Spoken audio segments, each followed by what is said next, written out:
चलो जी, आज हम लोग रिवाइज करेंगे रेक्टिफिकेशन ऑफ एरर चैप्टर। क्या बोलता है इसके बारे में, मैंने क्या पढ़ाया था?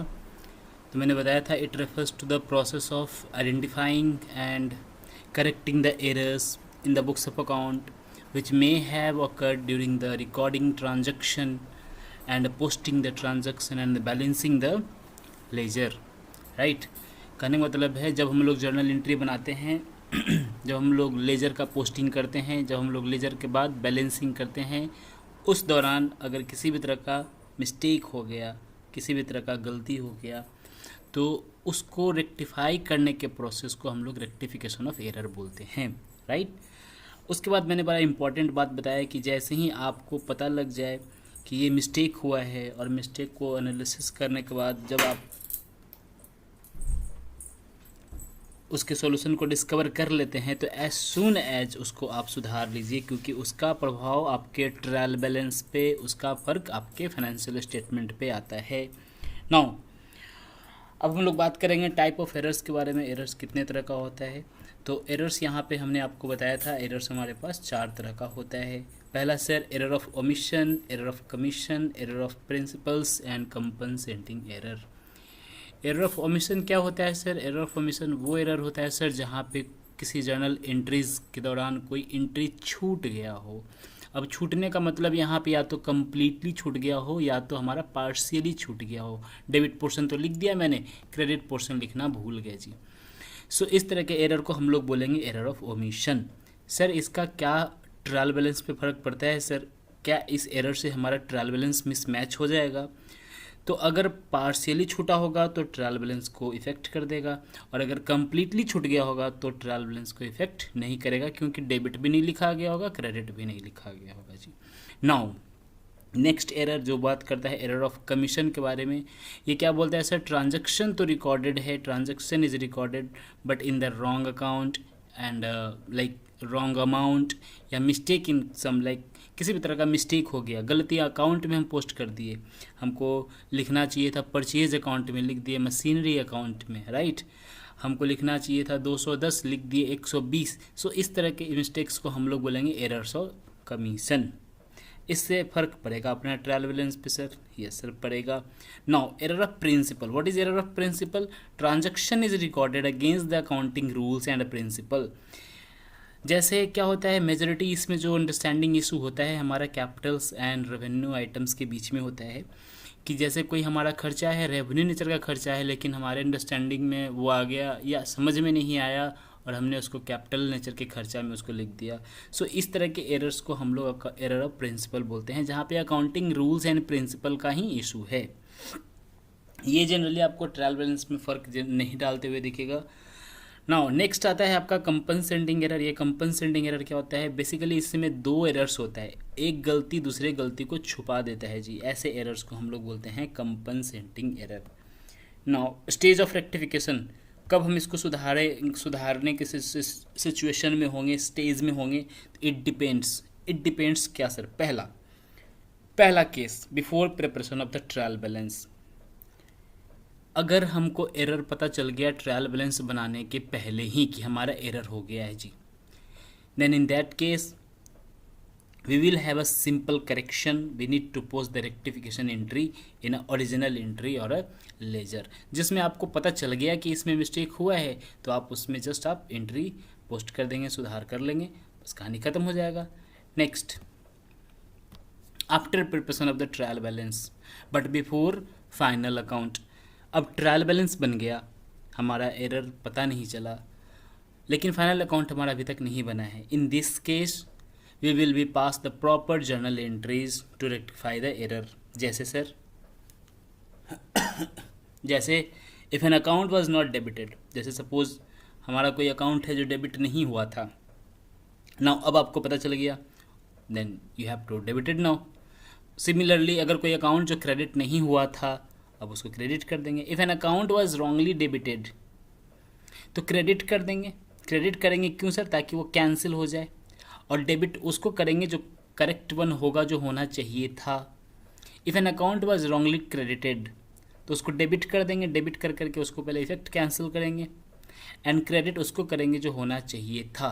एग्जाम्पल के रूप में देखिए, एक हम एग्जाम्पल बता रहे हैं आपको एरर ऑफ ओमिशन का। जैसे कैश रिसीव किए from Amit ₹10,000 but not recorded. अब इसको सुधार करना है तो सिंपल है, हमने एंट्री लिखा ही नहीं, कैश अकाउंट डेबिट कर देंगे, अमित अकाउंट क्रेडिट कर देंगे, कैश कम्स इन अमित गिवर, राइट।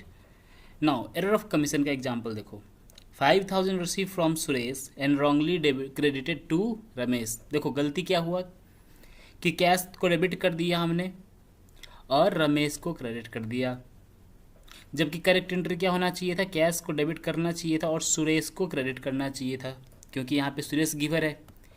नाउ अब इस केस में रेक्टिफिकेशन क्या हो गया, यहाँ पे देखो रमेश को तो अननेसेसरी, रमेश क्रेडिट नहीं होना चाहिए था, अननेसेसरी ये क्रेडिट हो रखा है, तो हम इसको डेबिट करके कैंसिल कर देंगे, तो रमेश को डेबिट कर दिए। और सुरेश क्रेडिट होना चाहिए था तो सुरेश को क्रेडिट कर देंगे, हो गया रेक्टिफिकेशन एंट्री। ये हो गया error of commission. Now error of principle, repair of machinery ₹2,000 wrongly debited to machinery account. अब देखो गलती क्या हुआ, मशीनरी अकाउंट डेबिट कर दिया, कैश अकाउंट क्रेडिट कर दिया, होना क्या चाहिए था, repair account debit to cash account.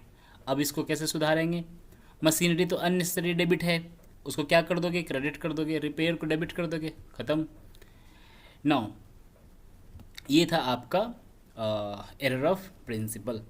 Compensating error, compensating error के बारे में समझो। Sales under cast, sales under cast हो गया 1,000 रुपये से, and purchase under cast by 1,000। Now under cast का मतलब होता है, अंडर कास्ट का मतलब होता है अंडर टोटल्ड या short total. If the sales books is less by 1,000 then actual correct total sale, it means sales revenue has recorded at ₹1,000 less in the books. On the same basis total purchase recorded in the accounts are short by 1,000. Under purchase है ना, under cast है ना, under cast का मतलब हमने कम लिखा, total करने के टाइम पे हमने कम कर दिया, गलती हो गया। अब ये गलती जान से हुआ है या कैसे भी हुआ है, बट एक गलती दूसरे गलती को हमारा छुपा लिया जी। सेल्स हमने कम लिखा यानी क्रेडिट हमारा, रेवेन्यू हमारा कम गया, खर्चा को भी कम कर दिए, तो ये इफेक्ट दूसरे इफेक्ट को नलीफाई कर दे रहा है जी। तो ऐसे केस में हम इसको रेक्टिफिकेशन कैसे करेंगे, परचेज को डेबिट कर देंगे, क्योंकि परचेज अंडर कास्ट है ना, तो उसको सही करने के लिए मुझे डेबिट करना पड़ेगा। सेल्स हमारा अंडर कास्ट है तो उसको सही करने के लिए हम उसको क्रेडिट कर देंगे, तो purchase account debit to sales account. Now ये था rectification before preparation of final account. Now the question is rectification after final account, जब हमारा फाइनल अकाउंट बन गया और उसके बाद हम रेक्टिफिकेशन करने जाएंगे।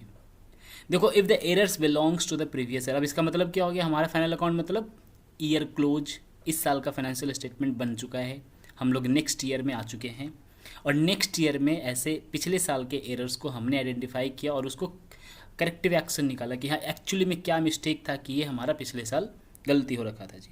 इसलिए मैं बोल रहा हूँ if the errors belongs to the previous year and final account have already been prepared then rectification should be done through profit and loss adjustment account. अब इस केस में जब तुम इस एरर्स को सुधारोगे तो सुधरेगा किसके अकाउंट के थ्रू, profit and loss adjustment account के थ्रू, इन टर्म्स ऑफ एक्सपेंस और इनकम। अगर इनकम और एक्सपेंस इन्वॉल्व है तो उस जगह पे profit and loss adjustment account जो है इन्वॉल्व करोगे। And the second side will effect the suspense account. And second side मतलब अब एक आइटम तो इनकम एंड एक्सपेंस होगा तो दूसरा आइटम कुछ होगा तो दूसरा आइटम आपका सस्पेंस अकाउंट होगा। Use of suspense account in the rectification of error. What is suspense account? तो सस्पेंस अकाउंट का मतलब होता है it is a temporary account. Temporary account क्यों सर? क्योंकि देखो ट्रायल बैलेंस हमारा मैच नहीं कर रहा, हमने बहुत कोशिश किया पता लगाने का क्या एरर है पता नहीं चला, तो अब चूंकि अकाउंट्स क्लोज भी करना है, कितनी देर तक आप एरर ढूंढते रहेंगे, तो हम क्या करते हैं एक टेम्प्रोरी पर्पज से सस्पेंस अकाउंट लिख करके ट्रायल बैलेंस को मैच करा देते हैं, फाइनल अकाउंट बना देते हैं, और फिर हम लोग अकाउंट्स क्लोज करने के बाद उस सस्पेंस को ढूंढते रहते हैं कि ये मिस्टेक क्या था, इसलिए इसको बोला गया है it is a temporary account. Now, it is a temporary account used to record the difference in the trial balance when the total of debit and credit do not match. बात समझ में आ रहा? It helps to prepare final account. ये help करता है हमारा final account को बनाने में. Even in the books contain some undiscovered error. जब undiscovered error आता है तब हम इस ऐसे केस में सस्पेंस अकाउंट को यूज करते हैं.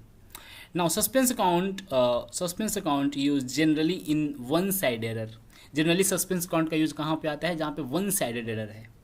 It helps to maintaining double entry principle during the rectification. जैसे एग्जाम्पल के रूप में सेल्स इंटरकास्ट है, सिर्फ सेल्स इंटरकास्ट है, तो सेल्स इंटरकास्ट है तो सेल्स को तो तुम क्रेडिट करोगे, डेबिट किसको करोगे, तो डेबिट हम यहाँ पे सस्पेंस अकाउंट करेंगे। परचेज इंटरकास्ट है तो हम परचेज को तो डेबिट कर देंगे, लेकिन क्रेडिट किसको करेंगे, सस्पेंस अकाउंट को करेंगे जी। How suspense account will be close, ये कैसे क्लोज होगा, तो once all error are found and rectified, जब जितने भी गलतियां हैं वो सारा पता चल गया है रीजन और उसको आप सही कर चुके हैं, then all entry affecting the suspense account are made, और जितने भी एंट्रीज हैं, जितने भी सस्पेंस अकाउंट आया था उन सब में हमारा सस्पेंस अकाउंट के थ्रू हमने रेक्टिफिकेशन कर लिया, तो अल्टीमेटली सस्पेंस अकाउंट हमारा क्या हो जाएगा, क्लियर हो जाएगा, जीरो हो जाएगा। इफ़ एनी बैलेंसेज रिमेन, अगर कोई बैलेंस अगर अभी भी सस्पेंस अकाउंट में है, इसका मतलब कि अभी भी कुछ एरर्स अनडिस्कवर है, उसको अभी भी पता लगाना पड़ेगा। बात समझ में आया जी? ठीक है जी। यहाँ पे एक क्वेश्चन हमने CMA फाउंडेशन के मैथ से इलस्ट्रेशन नंबर 85 कराया था। सो आई होप ये आपको रेक्टिफिकेशन ऑफ एरर को रिवाइज करने में मदद करेगा। इसके ऊपर हमने डिटेल में क्वेश्चंस बहुत सारे सॉल्व किए थे क्लासेस के दौरान। सो ये क्लास का रिकॉर्डिंग, ये आज ये जो रिवीजन का है टॉपिक, ये टॉपिक का रिकॉर्डिंग मैं आपको यूट्यूब पे डाल दूंगा। इसको आप एग्ज़ाम के पहले अच्छे से देख लेना, ताकि पूरा का पूरा कॉन्सेप्चुअल चीज़ आपको एक ही जगह पे रिवाइज हो जाएगा 10 से 11 मिनट में। ठीक है जी, चलो अच्छे से पढ़ाई करो, मिलते हैं हम लोग नेक्स्ट क्लास में। Thank you.